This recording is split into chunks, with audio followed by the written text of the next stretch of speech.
خب یه سوال خیلی مهمی که اینجا میشه مطرح کرد اینه که طبقه آخر ساختمان آیا میتونه ضعیف یا نرم باشه؟ آیا طبقه آخر یک ساختمانی میتونه ضعیف یا نرم باشه؟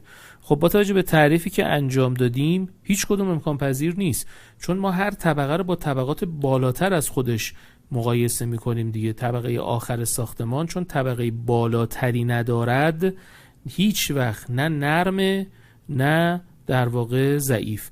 بنابراین میتونن یه سوالی بدن، مثلا اطلاعات سختی طبقه آخر رو بدن، بعد بگن آیا این طبقه ضعیف است؟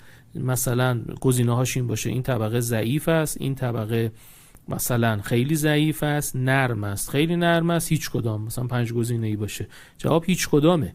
و این خیلی نکته جالبی هستش، یعنی توجه به مفاهیم آیین‌نامه که از دل تعاریف در میاد. نکته بعدی که بخوایم اگه یه مثالی بزنیم برای به اصطلاح بحث مقاومت و سختی برای اجسام که مطلب رو بهتر درک بکنید، این نایلون، همین کیسه نایلونایی که وقتی میرید میوه و اینا میخرید، اینا مقاومتش نسبتاً بالاست، شما بکشیدش به راحتی از بین نمیره، مقاومت کششی خوبی داره. خب ولی مقاومت فشاری ضعیفی داره، ولی به هر حال از لحاظ مقاومت کششش خوبه.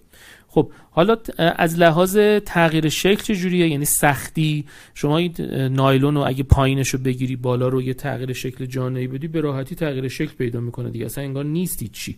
پس در واقع از لحاظ مقاومت کششی مقاومت خوبی داره، ولی از لحاظ سختیش تقریبا صفره، هیچ سختی نداره.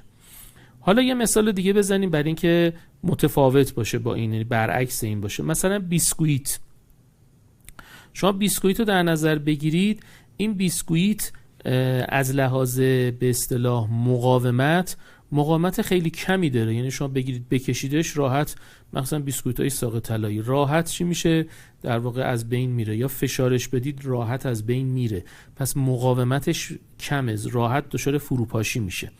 ولی اگه پایینش رو بگیرید بالا رو به صورت افقی بخواید تغییر شکل بدید، میبینید داره مقاومت میکنه، نسبتاً مقاومت بیشتری داره، یعنی پس سختی بیسکویت بالاست، سختی داره ولی مقاومت نداره. سعی کنید از امروز به این به اصطلاح مسائل بیشتر دقت بکنید تا فرق سختی و مقاومت رو کامل درک کنید.